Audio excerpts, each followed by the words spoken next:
नमस्कार, आप देख रहे हैं IBC 24। मैं हूं आप सभी के साथ रचना नितेश और 9 बजे के इस बुलेटिन में आप सभी का बहुत बहुत स्वागत है। रुक करेंगे खबरों का।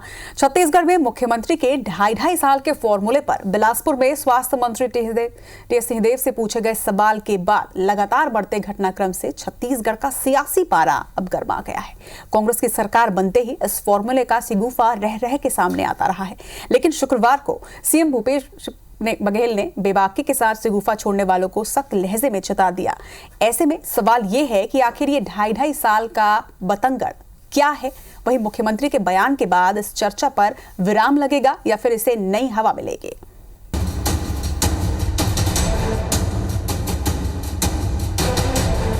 हाईकमान बोले मैं तत्काल इस्तीफा दे दूंगा। आपसे बात करते हुए यदि फोन आ जाता है तो मैं चल दूंगा यहाँ से वापस। मुझे इस पद का मोह नहीं है।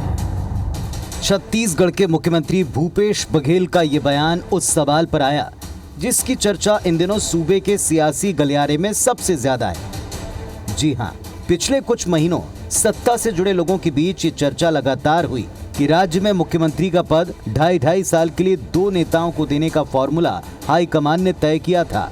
इसे लेकर विपक्ष भी लगातार सीएम और कांग्रेस हाईकमान से बार बार सवाल पूछता रहा, लेकिन मुख्यमंत्री भूपेश बघेल ने इसका तीखा जवाब देते हुए ऐसे लोगों को छत्तीसगढ़ के विकास का विरोधी बताया और गलतफहमी पैदा करने वालों को सचेत रहने की चेतावनी तक दे डाली। कोई यदि इस प्रकार से गलतफहमी पैदा कर रहा है, चाहे कोई भी हो, तो उसको सचेत रहना चाहिए कि इस प्रकार से गलतफहमी पैदा करके प्रदेश का हित नहीं कर रहे हैं वो लोग।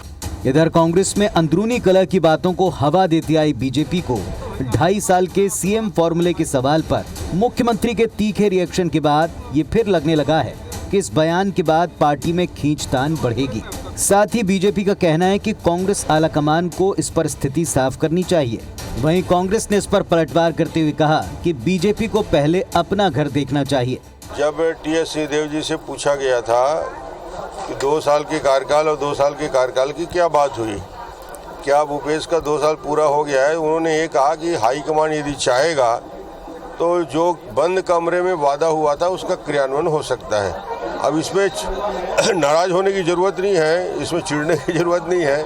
यदि ऐसी बात कोई हाईकमान ने किया है तो उसका क्रियान्वयन होता है कि नहीं, देखेंगे आगे। प्रदेश में बात जोरों पर चर्चा हो रही है कि आखिर इसका क्या होगा आने वाले समय में। मुझे ऐसा लगता है इस विषय में पार्टी के जो हाईकमान हैं उनको ये स्पष्टीकरण देना चाहिए और ये बता देना चाहिए कि 2.5 साल वाला कार्यकाल उनके द्वारा तय किया गया नहीं किया गया, और दूसरा मुख्यमंत्री कौन रहेगा इस बात को हाईकमान को निर्धारित करनी चाहिए। उनके यहाँ भी नेता प्रतिपक्ष बनने के लिए बृजमोहन अग्रवाल जी तैयार हैं, अजय चंद्राकर जी तैयार हैं, तो वो अपनी पार्टी की लड़ाइयाँ देखें, हमारी बातों पर ज्यादा ध्यान न दें। हमारा जो भी निर्णय होता है वो हाईकमान करती है। एक तरफ भूपेश सरकार अपने 2 साल का कार्यकाल पूरा करने का जश्न मनाने की तैयारी में है। मंत्रियों को सरकार के काम जनता तक पहुंचाने की जिम्मेदारियां सौंपी गई हैं, तो दूसरी तरफ मुख्यमंत्री के 2.5 साल वाले फॉर्मूले पर बहस छिड़ गई है। इस बहस से जुड़े कई सवाल हैं। मसलन 2.5 साल के फॉर्मूले की बात कौन याद दिला रहा है। लेकिन जो लोग ये सोचते हैं कि इस प्रकार से एक अस्थिरता लाई जाए तो उसके भाग्य से सीका टूटने वाला नहीं है। क्या वाकई ऐसा कोई फॉर्मूला अमल में आना है? क्या कोई है जो पार्टी को भीतर से कमजोर करना चाहता है? इस बहस का पटाक्षेप कब, कौन और कैसे करता है, ये सबसे अहम सवाल है। रायपुर से सौरभ सिंह परिहार के साथ ब्यूरो रिपोर्ट IBC 24। मुख्यमंत्री भूपेश बघेल ने पश्चिम बंगाल में भाजपा के राष्ट्रपति शासन लागू करने की मांग पर कहा कि एक पत्थर पड़ने से राष्ट्रपति शासन की मांग कर रहे हैं। भाजपा तब कहां थी जब इसी छत्तीसगढ़ में झीरम घाटी में कांग्रेस के बड़े नेता, जवानों समेत 29 लोगों की मौत हो गई थी। तब उन्होंने अपनी पार्टी के नेताओं का इस्तीफा क्यों नहीं मांगा? साथ ही उन्होंने मध्य प्रदेश के मुख्यमंत्री शिवराज के लोकतंत्र की हत्या वाले बयान पर कहा कि जब चुनी हुई सरकार गिराई गई तो लोकतंत्र की हत्या नहीं हुई। भाजपा किस मुंह से एक पत्थर पड़ने से राष्ट्रपति शासन की मांग कर रहे हैं? झीरम घाटी में, इसी छत्तीसगढ़ में हमारे 29 नेता और जवान शहीद हो गए, जिसमें नंद कुमार पटेल, विद्याचरण जी शुक्ल, उदय मुदलियार, योगेंद्र शर्मा, तमाम हमारे नेता, महेंद्र कर्मा बस्तर टाइगर, उसकी शहादत हुई। उस दिन अपने पार्टी नेताओं को इस्तीफा देने के लिए क्यों नहीं कहा? किस मुंह से बात करते हैं? शिवराज सिंह के बयान पढ़ रहा था जी। वो बोल रहे हैं लोकतंत्र की हत्या हो गई। लोकतंत्र की हत्या क्या वहाँ विधायक खरीदी किए तब लोकतंत्र की हत्या नहीं हुई? क्या चुनी हुई सरकार को गिराने का प्रयास दूसरे राज्यों में जो गैर भाजपा शासित राज्य है वहाँ कराने की कोशिश की, वो क्या लोकतंत्र की हत्या नहीं है? कृषि उपज मंडी संशोधन विधेयक में राज्यपाल के हस्ताक्षर नहीं होने को लेकर मुख्यमंत्री भूपेश बघेल का बड़ा बयान आया है। सीएम भूपेश बघेल ने कहा कि राज्यपाल को किसानों के हित को देखते हुए निर्णय लेना चाहिए। उन्होंने ये भी कहा कि एक सत्र निकल चुका है, वहीं दूसरा सत्र आने वाला है।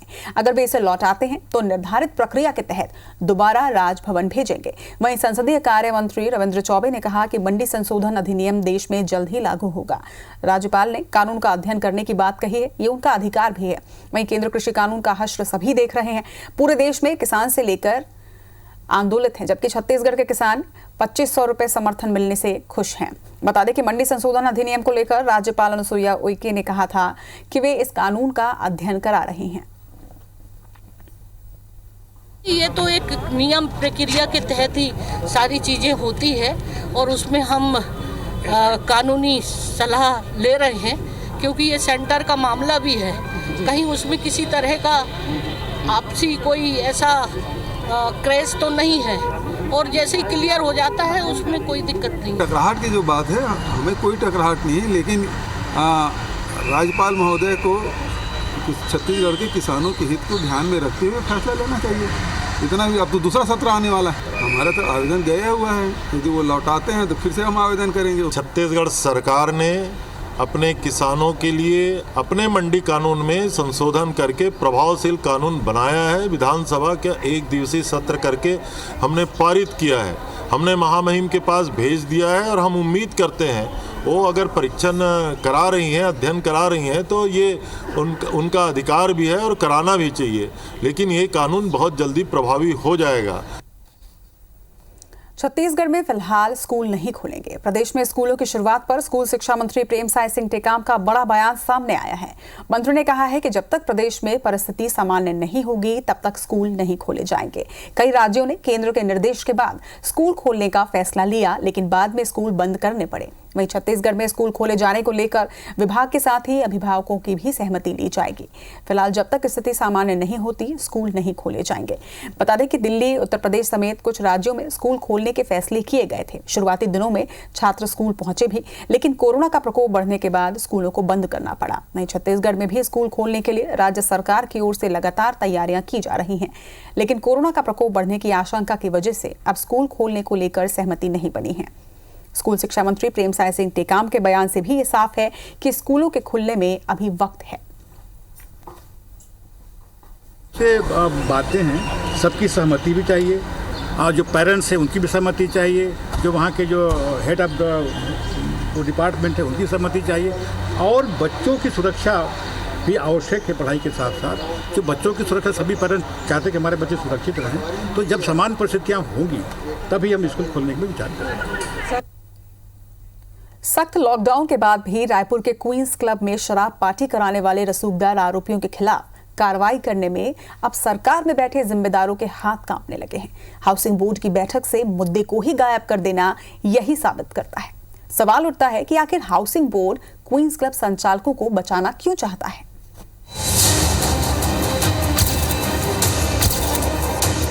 रायपुर में सख्त लॉकडाउन के दौरान क्वींस क्लब में हुई नशे की पार्टी को लेकर आरोपियों के खिलाफ कार्रवाई करने में हाउसिंग बोर्ड नाकारा साबित हो रहा है। क्वींस क्लब के संचालकों के खिलाफ कार्रवाई करने में अधिकारियों का रवैया हैरान करने वाला है।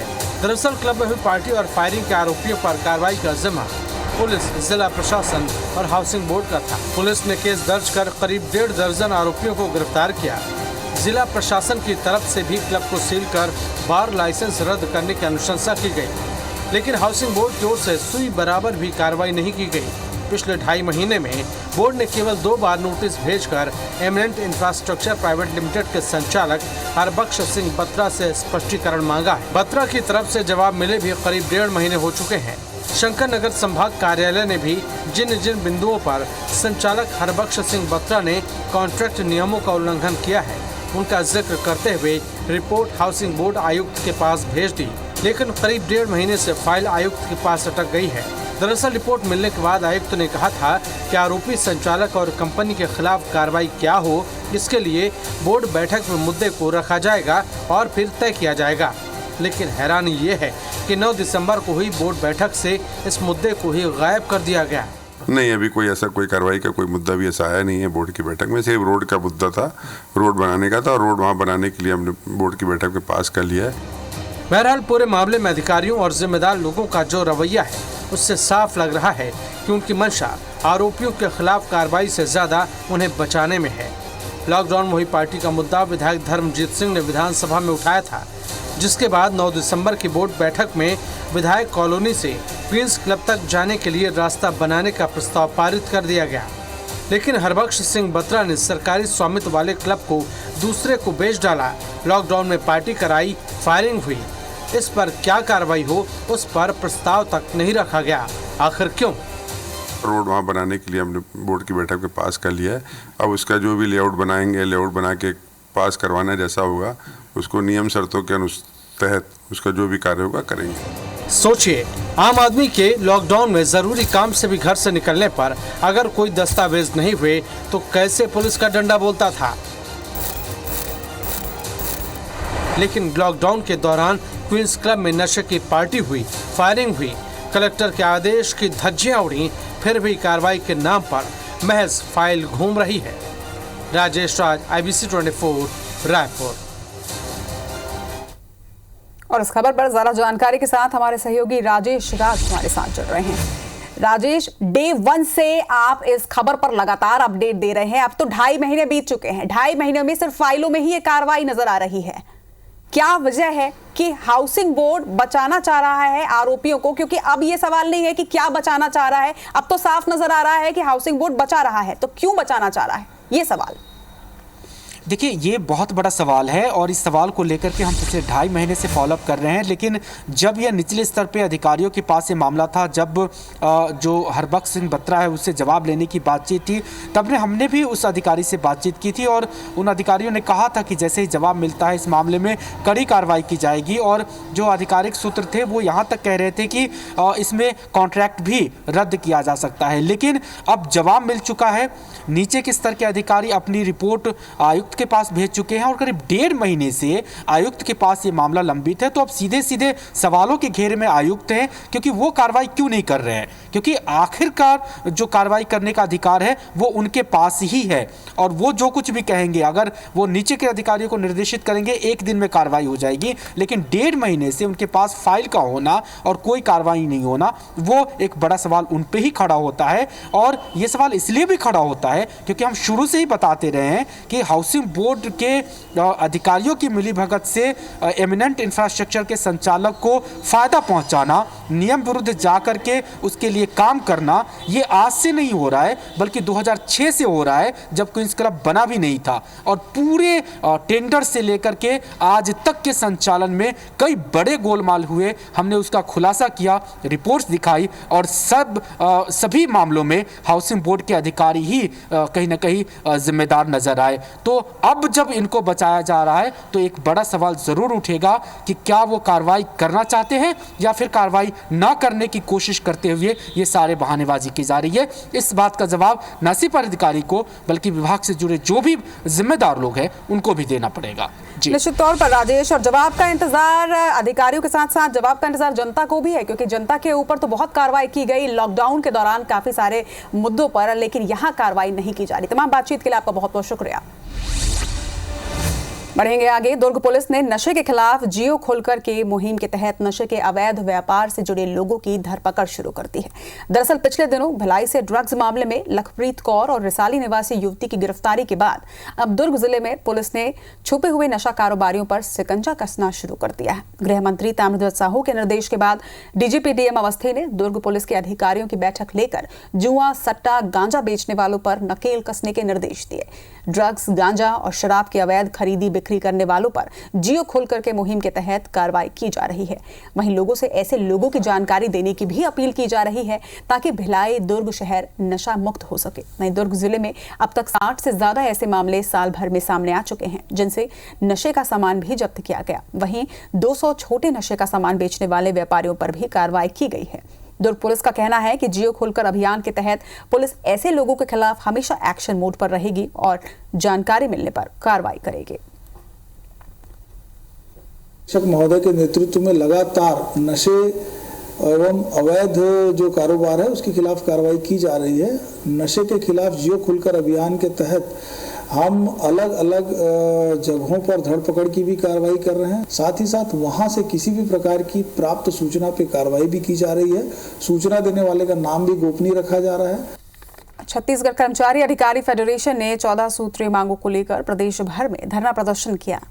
रायपुर में भी सभी कर्मचारी अधिकारी बूढ़ा तालाब धरना स्थल पर एकत्रित हुए। वहीं धरना देने के बाद उन्होंने रैली भी निकाली। इधर बिलासपुर में भी अधिकारियों और कर्मचारियों ने नेहरू चौक पर धरना दिया। इसी तरह और भी कई जगहों पर धरना प्रदर्शन किया गया, जिसमें धमतरी में भी धरना प्रदर्शन हुआ। इसके साथ ही महासमुंद, गरियाबंद, बलरामपुर में भी कर्मचारी फेडरेशन ने आज आंदोलन किया। इंडियन मेडिकल एसोसिएशन के आह्वान पर पूरे देश के साथ ही छत्तीसगढ़ के भी डॉक्टर हड़ताल पर रहे। आईएमए ने आयुर्वेद के पोस्ट ग्रेजुएट डॉक्टरों को सर्जरी की मंजूरी देने के सरकार के फैसले के खिलाफ ये हड़ताल किया। हालांकि छत्तीसगढ़ की राजधानी रायपुर में आईएमए के डॉक्टर हड़ताल पर नहीं रहे। वहीं आईएमए छत्तीसगढ़ के सदस्य डॉक्टर राकेश गुप्ता ने बताया कि वे सरकार के निर्णय का विरोध करते हैं, लेकिन हड़ताल करके वे आम जनता को परेशानी में नहीं डालना चाहते। केंद्र सरकार के इस फैसले के खिलाफ आईएमए छत्तीसगढ़ सुप्रीम कोर्ट जाएगा। वहीं छत्तीसगढ़ के दूसरे शहरों में हड़ताल का असर भी दिखाई दिया। बिलासपुर में 12 घंटे की नियमित ओपीडी सेवा बंद कर विरोध जताया गया, तो वहीं बिलासपुर में सभी निजी अस्पतालों की ओपीडी सेवा सुबह 6 बजे से शाम 6 बजे तक बंद रही। इसी के साथ इस बुलेटिन में फिलहाल इतना ही। खबरों के लिए आप देखते रहिए IBC 24। नमस्कार।